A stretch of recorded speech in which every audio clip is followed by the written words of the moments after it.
안녕하세요. 저는 30대 후반 사랑해 죽고 사랑해 사는 남자입니다. 저는 회사로 오가는 출퇴근길에 종종 사연을 듣습니다. 차 안에선 항상 혼자서 운전만 하다 보니까 무척이나 심심하거든요. 저는 출퇴근 거리가 조금 많이 먼 편이라서 이렇게 종종 자동차를 타는 순간 스피커를 통해서 사연을 듣는 행위를 매우 즐겨합니다.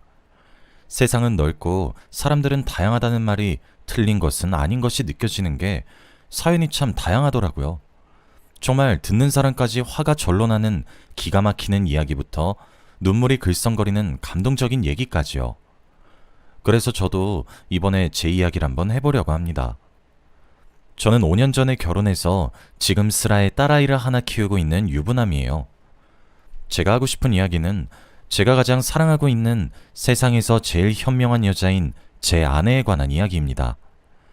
사실 저와 아내는 지인들의 소개로 만났고 2년이란 시간 동안 연애를 했습니다. 저와 아내는 정말 천생연분인 것처럼 잘 맞았고 잘 통했어요. 2년이라면 이런 것이겠구나 했죠. 아내는 얼굴도 예쁘고 성격도 좋았고 직장도 좋았어요. 그리고 저도 얼굴이 괜찮았고 성격도 괜찮았어요. 그치만 직장이 매우 좋았습니다. 신은 공평하단 말이 맞는 것인지 그런 제게 딱 한 가지 단점이 있었습니다. 아주 치명적인 단점이죠. 저는 탈모입니다. 그리고 남들보다 진행 속도가 무척이나 빠릅니다. 저는 10대 후반부터 탈모가 서서히 찾아왔고 20대 초반부터는 가발을 착용하기 시작했습니다. 그래서 제 지인들도 친구들도 제가 심각한 탈모를 가진 사람이란 사실을 아무도 모릅니다. 오직 절 낳아주시고 길러주신 부모님과 제 여동생만 알죠. 심지어 여동생은 어머니를 닮아서 머리가 매우 풍성해요. 저만 아버지를 닮아서 탈모인 거죠. 저보다 3살 어린 여동생은 어렸던 시절부터 엄청 투닥거리면서도 사이좋은 남매였습니다.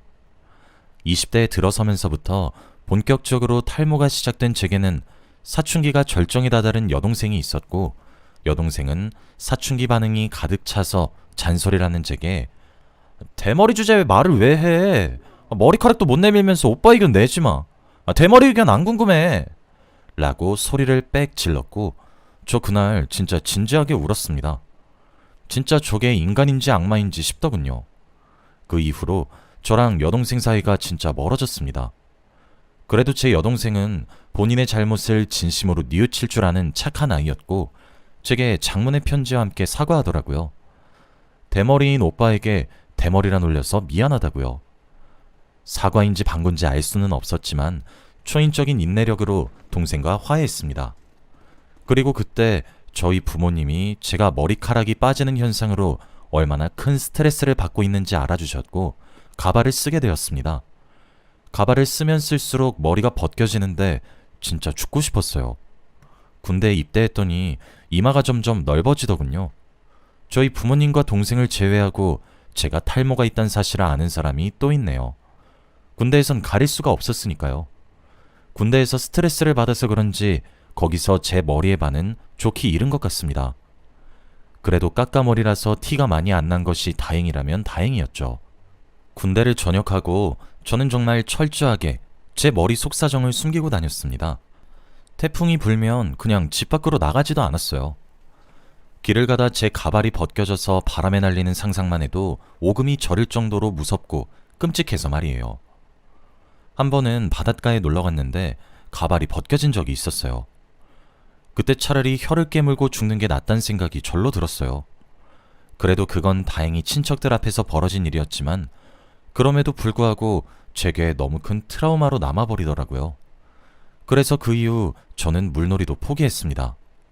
저도 남들처럼 여름이면 계곡에 바다에 놀러가고 싶고 서핑같이 레저 스포츠도 마음껏 하고 싶었어요. 다이빙도 하고 싶고 바다에서 하루 종일 놀고 싶어요. 하지만 그 모든 것은 혹시 모를 가발이 벗겨질 확률에 포기하게 되더군요. 그래서 저는 제 머리에 무척이나 예민합니다.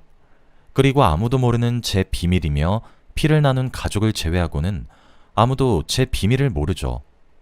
하지만 아내와 소개팅으로 만나 관계가 발전하고 점점 깊게 사랑을 하면 할수록 저는 불안해졌어요.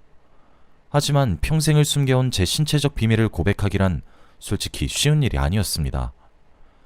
말을 하려고 수천 번의 기회를 살피면서 호시탐탐 기회를 엿봤는데 차마 입이 떨어지지 않더라고요. 그렇게 2년이라는 시간 동안 결국 아내에게 말을 꺼내보지도 않았습니다. 그리고 그때쯤에는 탈모 진행이 엄청 빨라져서 정수린 그냥 없어졌어요. 머리가 날아갔더라고요. 저 진짜 스스로 얼마나 자괴감이 들었는지 모릅니다. 사랑한다면 아내가 이해를 해줄지도 모른다고 저를 달래다가도 막상 거울에 비친 제 머리를 보면 정수리가 날아가서 무슨 철권에 나오는 헤이아치 같은 머리가 반겨주는 그마저도 머리카락에 힘이 하나도 없고 하늘하늘거립니다. 가운데는 그냥 텅텅 비어서 살색이고요. 솔직히 어떤 여자가 30대에 머리숱이 날아간 저를 만나려고 하겠나 싶은 생각밖에 안 들어서 고백하겠다 용기를 내다가도 다시 수그러들게 되더라고요.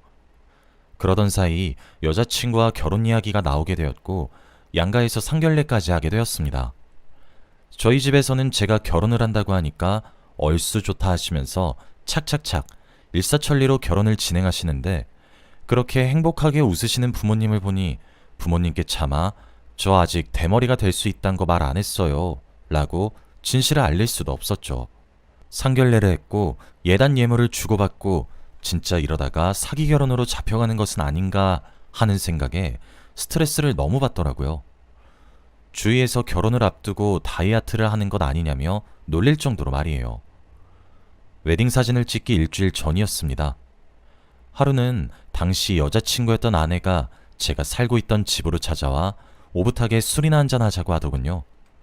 저는 그런 아내의 모습에 또 감동을 진짜 엄청나게 했고 아내를 소파에 앉힌 뒤 안주를 샤샤샥 만들어 간단하게 술상을 차려서 대접했어요. 아내와 이런저런 이야기를 주고받는데 아내가 단도직입적으로 묻겠다며 제게 질문을 했어요. 자기, 나랑 결혼하는 거 별로야? 아니, 왜 갑자기 그런 소리 하고 그래? 나 불안하게. 아니, 그게 아니라 요즘 자기 살도 엄청 빠지고 내가 무슨 말을 해도 영 집중도 못하고 자기 마음 준비 안 된 거라면 결혼을 조금 미뤄도 된다고 생각하거든? 아니야, 나 당신이랑 얼마나 결혼하고 싶은데 진짜 당장이라도 하고 싶다고. 그럼 무슨 일 있어? 회사에 문제 있어? 아니면 고민이라도 있는 거야? 요즘 자기답지 않으니까 나도 이런 생각이 드는 거지. 요새 자기 좀 이상하잖아. 저는 그 말을 듣고 지금이 마지막 기회라는 것을 본능적으로 알았어요. 어차피 결혼해봤자 평생 동안 절대 못 숨기는 문제잖아요. 그리고 대머리가 싫은 사람이 있다면 그것도 그 사람의 취향과 다름없는데 제가 뭐라 할 수 있는 문제도 아니고요. 진짜 이런 부분 숨겨서 결혼 초기부터 신뢰가 무너졌니, 사기 결혼이니 머리 아파하지 말고 그냥 지금 고백하고 아내가 욕을 하든 때리든 구질구질하게 매달려보자 하는 마음가짐으로 저는 눈을 꼭 감고 얘기를 시작했어요. 아니, 그게 문제가 있긴 한데 당신한테 있는 건 아니고. 어? 그럼 뭐가 문제야?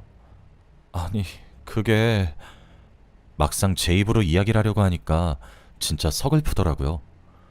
저는 전생에 나라를 팔았던 것인지 그래서 벌을 받는 것인지 왜 내 목에는 힘이 없어서 중력에 의해 빠지는 것인지 진짜 제 처지가 너무 불쌍해서 갑자기 막 눈물이 나오는 거예요. 30 초반이었는데 나이를 먹을 만큼 먹었는데. 저는 진짜 당시 여자친구였던 아내의 눈은 무슨 쳐다도 못 보겠는 겁니다.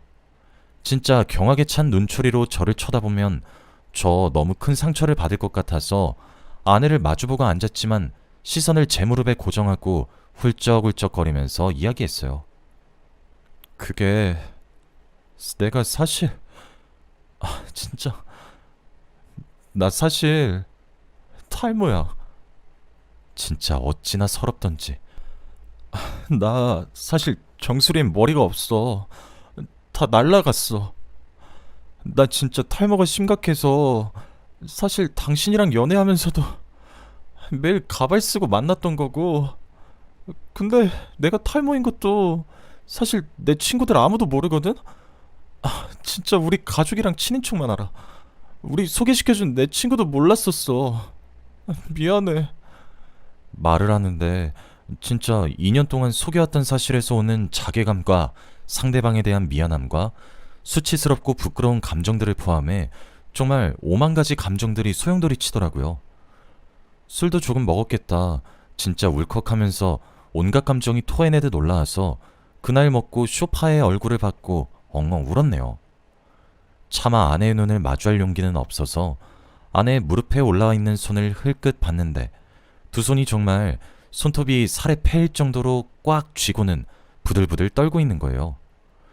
저는 아내의 두 손의 떨림을 보고 이게 진짜 끝일 수 있는 건가 싶어서 또 울컥했지만 지금 제 눈물이 문제가 아니니 아내에게 매달려라도 보고 싶어 아내의 얼굴을 흘끔흘끔 올려다봤습니다. 그런데 아내의 표정이 괴상하다고 표현해야 적합할 것 같은 그런 얼굴이었어요. 입술을 깨물었지만 콧구멍은 벌름거리고 눈은 웃고 있는데 미간은 찌푸려진 굉장히 이상한 얼굴이었죠. 저는 영문도 모르면서 자기야? 라고 아주 조심스럽게 아내를 불렀는데 아내는 마치 이제는 더 이상 참을 수 없다는 듯이 푸하하핫 하면서 배를 잡고 뒹굴면서 웃더라고요. 저는 제 비밀을 듣고 제게 화를 내거나 울면서 소리를 지르는 시나리오만 생각해서 할 말을 준비했는데 아내가 배를 잡고 뒤집어지며 웃는 모습을 보니 어리둥절했습니다. 한동안 거실에서는 제가 코를 먹는 쿨쩍이는 소리와 아내의 호탕한 웃음소리만 들렸죠. 아내는 한참을 웃고 나서야 겨우 진정했어요. 자기야, 자기 머리 때문에 그럼 이제껏 계속 내 눈치를 봤던 거야? 너무 귀엽다. 자기야, 자기 나이가 몇인데 그런 걸 고백하면서 울어. 웃겨. 나 진짜 눈물 나왔어. 나 진작에 자기 가발 쓰고 다니는 거 알고 있었어. 자기 콤플렉스처럼 보여서 모른 체 했던 거고. 나 자기랑 결혼하는 거? 자기가 탈모인 걸 몰라서 하는 게 아니라 자기의 다소 부족한 머리숱까지 전부 다 사랑해서 하는 결혼이야. 우리 자기 너무 귀엽네. 애기야 뭐야. 저는 아내의 말을 듣고 나오던 눈물이 쏙 들어갔어요. 뭐? 당신이 어떻게 알았어? 와, 자기 진짜 하나도 기억 안 나는구나. 여러 의미로 대박이다. 아니 뭐 예상은 했지만 자기 우리 집에 처음 온 날 기억해? 자기 우리 집에 온 날 자기 회사에서 승진한 기념 파티 했잖아. 내가 적당히 먹어라 아무리 말려도 기분 좋은 날이라고 혼자서 홀짝홀짝 술 마시더니 갑자기 덥다고 가발 훌러덩 벗었잖아. 기억 안 나? 알고 보니 아내와 연애를 하고 반년 정도 만난 이후에 제가 술에 취해서 가발을 벗어 제꼈다고 하더군요. 전 아예 기억이 나지 않았던 거였어요. 아내는 처음 제 민둥맨둥한 정수리를 목격했을 때에는 아내는 그리 취한 상태가 아니었기 때문에 먹고 있던 젓가락을 바닥에 떨어뜨릴 정도로 커다란 충격을 받았었다고 합니다. 그런데 막상 계속 보다 보니까 귀엽게 보였대요. 그리고 딱 봐도 다음날 필름이 끊길 정도로 마셔서 이러는구나 싶어서 모른 척 넘어가기로 했고 제가 쓰러져서 잠들었을 때 제 정수리를 가발로 손수 덮어서 아무런 일도 없었던 척 해줬던 거였죠. 진짜 제 아내 사실 하늘에서 떨어진 천사가 아니었을까요? 하늘에서 천사가 너무 많은 나머지 땅으로 몇 명을 떨어뜨렸는데 그중 한 천사가 저희 아내가 아닌가 하는 합리적인 의심이 들 정도였죠. 그리고 뭐 그 이후로는 제가 머리에 예민하다는 사실을 아내가 먼저 눈치를 챘고 그 부분이 제게 아주 커다란 컴플렉스란 것도 알게 되어서 아내 쪽에서도 그 주제에 대해 굳이 언급을 하지 않았다고 하더군요. 아내가 제게 말을 해주었죠. 자기, 나 자기랑 결혼하는 거 나한테 너무 잘해줘서 하는 거야. 나 많이 아껴주고 사랑해주고 엄청 잘해줘서 내가 너무 큰 사랑받고 있는데 평생 받고 싶어서 결혼하는 거라고. 그러니까 이상한 걱정하지 마. 대신 앞으로 평생 귀하게 대해줘야 한다. 전 그렇게 하늘에서 떨어진 천사 같은 여자와 결혼식을 올렸습니다. 사랑의 힘은 위대하다고 하더니 아내는 정말로 제 맨들맨들한 대머리를 사랑해줬어요. 진작부터 알고 있었으면서도 절 배려해서 넘어간 그 커다란 배려를 저는 평생 갚겠다고 다짐했고 지금도 아내를 가장 먼저 생각하는 삶을 살고 있습니다. 저희 두 사람은 결혼을 하고 나서 2년이 지나자 소중한 생명이 저희를 찾아왔고 아내는 그렇게 본인을 쏙 닮은 아이를 낳았습니다. 저는 아내가 임신을 했을 때 정말 절에 새벽 기도도 하러 다녔습니다. 제발 태어날 우리 아이 머리숱은 아내 닮게 해달라고 절도 다니고 교회도 다녔어요. 제 간절함이 하늘에 닿았는지 아내는 자신을 쏙 빼닮은 딸을 낳았는데 머리가 아주 풍성합니다. 아내는 지금도 종종 그때 제가 질질 짜면서 죄를 고백하듯 눈도 못 마주쳐서 두 눈을 질끈 감고 고백을 하던 모습을 촬영하지 못한 것이 천추의 아니라고 저를 놀립니다. 그때 그 모습이 엄청나게 귀여웠대요. 사랑의 힘은 정말 위대한 것 같지 않나요? 저는 아내의 눈에 씌어진 사랑의 콩깍지가 영원히 유지되었으면 하는 아주 작은 바람이 하나 있답니다. 저희 가족은 아주 잘 살고 있습니다. 솔직히 저는 아내가 제가 인생을 살아가면서 가장 최악이라고 했던 치부를 그렇게 덮어주는데 그런 뭔가 따뜻하면서도 몽글거리기도 하고 또 정말 아내의 말을 들으면 다 괜찮다는 생각이 들 정도로 포근한 기분이 느껴지는데 그런 느낌을 살면서 처음 느껴봤어요. 그리고 그 느낌을 받은 순간 저는 이 여자가 내 평생을 함께할 여자란 생각도 들었고요. 집신도 제 짝이 있고 인연이란 것이 반드시 존재한다고 하더니 저는 아내를 만나 무척 행복합니다. 아내는 남편인 제게도 이렇게 사랑과 배려심이 넘치는 사람인데 그래서 그런지 육아도 진짜 완전 잘하고 훈육도 엄청 잘합니다. 딸아이가 벌써 아내를 똑 닮아서 말을 한마디를 해도 엄청 예쁘게 하고 그래요. 저도 가정에 무척 충실하게 살고 있습니다. 아내와 결혼을 하면서 뭐랄까 제 인생에 이막이 펼쳐진 듯한 기분이에요. 하는 일도 무척이나 잘 되어서 회사 내에서도 최연소로 승진한 팀장이 되었습니다.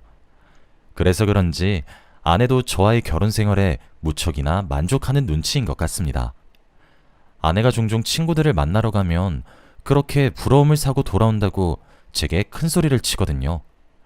아내의 친구들도 저를 만날 때면 아내가 결혼을 무척 잘했다고 막 띄워주는데 제가 아니라고 결혼을 잘한 사람은 오히려 나라고 손사래를 치면 정말 탄식을 흘리면서 부러워해요. 지금은 저희 부부에게 둘째 아이가 선물로 찾아왔습니다. 아내는 체력도 별로 좋지 않고 첫째 아이를 출산하던 순간 몸을 많이 힘들어했기 때문에 저는 아내가 무리하지 않았으면 합니다. 그래서 아내가 손 하나 까딱하지 않고 정말 편안하게 쉬기만을 바래요. 요즘엔 아침 일찍 일어나서 아침밥도 차리고 있어요. 아내가 뒤에서 그런저를 안아주면서 결혼을 잘한 것 같다고 읊조리는데 저는 진짜 제가 이런 아내를 얻어서 천운이라고 생각하고 있습니다. 저희 아내는 머리에 좋은 거라고 검은 콩도 직접 볶아서 과자로 만들어주고 누워있으면 두피 마사지도 해주는 그런 정말 하늘에서 내려온 선녀 같은 여자거든요. 앞으로 태어날 우리 둘째 아이와 함께 내 가족으로 아주 오순도순 행복하게 살아가 보려고 합니다. 여기까지가 제 이야기입니다. 그러니 저처럼 탈모이신 여러분들 너무 기죽지 마세요. 물론 이 글은 제 아내를 자랑하는 글이긴 하지만 여러분들에게도 이렇게 운명 같은 여자가 반드시 꼭 나타날 수 있을 거라고 저는 믿고 있습니다. 저희가 머리카락은 다소 남들에 비해 부족하지만 사랑할 수 있는 심장은 남들보다 더 뜨겁잖아요. 그러니까 꼭 저희 와이프처럼 완벽한 사람을 만나길 바라며 이만 글을 마치겠습니다. 제 긴 글을 읽어주신 여러분들께 너무 감사드리고 여러분들의 가정에도 행복만 가득하시길 바랍니다. 그리고 저희 가정의 행복과 평화도 여러분들이 빌어주시면 더할 나위 없이 좋을 것 같네요. 감사합니다.